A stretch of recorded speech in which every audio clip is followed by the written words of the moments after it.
नमस्कार दोस्तों, आज की कहानी है नई बहू आ गई घर में।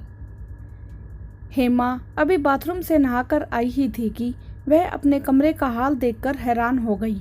अभी उसकी शादी को महीना भी नहीं हुआ था। हनीमून से लौटकर आए हुए अभी 5 दिन भी नहीं हुए थे।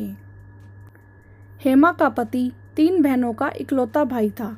तीनों बहनें बड़ी थी और तीनों की शादी हो चुकी थी और तीनों बहनें उसी शहर में ही आसपास ही रहती थी।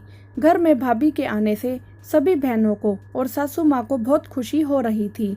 तीनों बहनों के बच्चे भी घर के नए सदस्य मामी को छोड़ने को तैयार ही नहीं थे। हेमा के हनीमून से वापस लौटने के बाद से ही नंदों की इच्छा थी कि इस साल में नया साल हम सब इकट्ठे मनाएंगे। वैसे भी नया साल क्योंकि शनिवार और इतवार के बाद ही आ रहा था, तो बच्चों की छुट्टियां भी थी। पूरा दिन घर में धमा चौकड़ी मची ही रहती थी। अभी हेमा नहाकर बाथरूम से निकली ही थी कि उसने देखा उसका शादी वाला लहंगा, जो कि अभी कमरे में अपने पहनने के कपड़े निकालते हुए मैं मेज पर ही रख गई थी, उसे उसकी बड़ी नंद की बेटी पहनकर शीशे के सामने खड़ी हुई थी। बाकी छोटी नंद के बच्चे उसका वैनिटी केस खोलकर खुद का मेकअप कर रहे थे। सबसे छोटी नंद के बच्चे उसी बॉक्स से नेल पॉलिश निकालकर उसकी चादर पर फैला चुके थे और साथ ही सिंदूर से उस चादर पर लेपन कर रहे थे। यह सब देखकर हेमा का तो मानो रोना ही छूट गया। ना तो जोर से बोलते बन रहा था और ना ही चुप रहते। ऐसा लग रहा था कि इस जन्म में भी कई बार दिए हुए श्राप सिद्ध हो जाते हैं।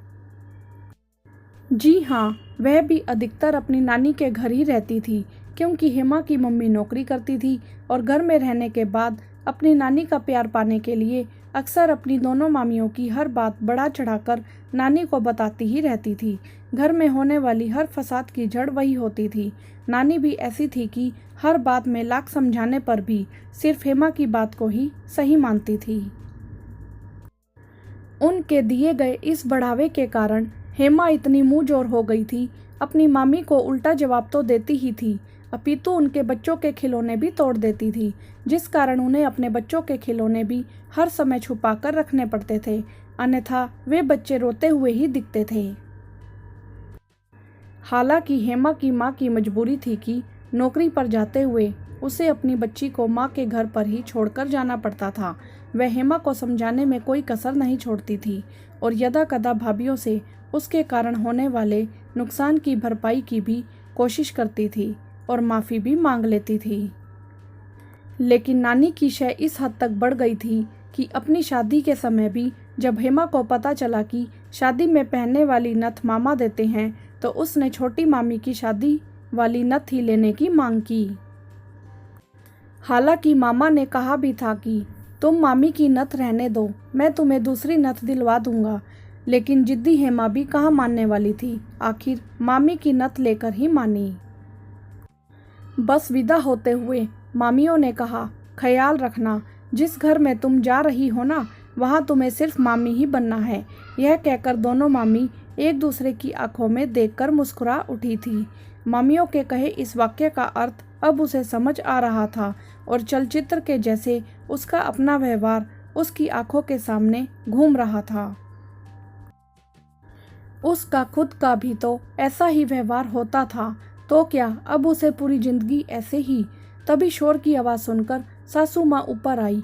आते ही कमरे की हालत देखकर खुद ही घबरा गई और नानी के व्यवहार से बिल्कुल उलट उन्होंने बच्चों को डांटते हुए कहा, आज के बाद तुम इस कमरे में शैतानी करने को कभी नहीं घुसोगे। बहू का कोई भी सामान हो जो बहू ने संभाल कर रखा है, अगर वह खो गया तो कौन जिम्मेदार होगा। ऐसा कहते हुए उन्होंने अपनी बेटियों को भी डांट लगाई। कम से कम यह तो देख लिया करो कि तुम्हारे बच्चे क्या कर रहे हैं।